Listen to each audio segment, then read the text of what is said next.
کائنات کا خالق و مالک ہے، اللہ رب العالمین کا ہم لوگوں پر بالخصوص اور رحم و کرم ہوا کہ اللہ تبارک و تعالیٰ نے ہمیں اور آپ کو ایمان والا بنایا ہے۔ دوستوں اور بزرگوں،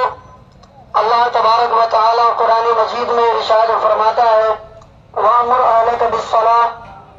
یعنی تم اپنے اہل و عیال کو، اپنے خاندان والوں کو، اپنے بال بچوں کو نماز کا حکم کرو۔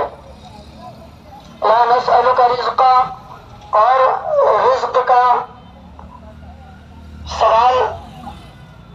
کرنے کی آپ کو ضرورت نہیں ہے، اس لیے کہ رزق دینے کی ذمہ داری ہماری ہے۔ چل کر کے نمازی کے پاس آتی ہے، بہت سارے واقعات ہیں جس سے یہ پتہ چلتا ہے کہ واقعتاً جو اللہ رب العالمین کے لیے نمازیں پڑھتا ہے، اللہ تبارک و تعالیٰ اس کی زندگی کو آسان فرما دیتے ہیں، ان کی زندگی سے تنگی دور فرما دیتے ہیں، اس کی زندگی سے جو نحوست ہے، جو روزی میں برکت نہیں ہے، ان تمام چیزوں کو اللہ تبارک و تعالیٰ ظاہر فرما دیتے ہیں۔ لیکن شرط یہ ہے کہ اللہ فرماتا ہے لا نسألک رزقا وامر اہلک بالصلاۃ، اپنے اہل و عیال کو نماز کا حکم کرو۔ اللہ تبارک و تعالیٰ بہت سارے کاموں پر بڑا بڑا انعام عطا فرماتے ہیں۔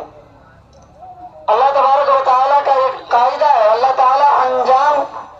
کے بعد انعام نہیں دیتے، اللہ تبارک و تعالیٰ انجام کے بعد نعمتیں نہیں عطا فرماتے، بلکہ اللہ تبارک و تعالیٰ صرف کوشش کرنے والوں کو نعمتیں عطا فرماتے ہیں۔ حدیث میں آتا ہے نا کہ کسی مسلمان بھائی کی فلاح و بہبود کے لیے، اس کے کام بنانے کے لیے کوئی شخص اپنے بھائی کی مدد کے لیے چلتا ہے، ابھی انجام نہیں ملا، انجام تقدیر میں کیا لکھا ہے وہ اللہ رب العالمین بہتر جانے، لیکن حدیث کیا بتلاتی ہے کہ اگر کوئی مسلمان کسی مسلمان کے کام کے لیے صرف اس کے ساتھ چلا تو اللہ تبارک و تعالیٰ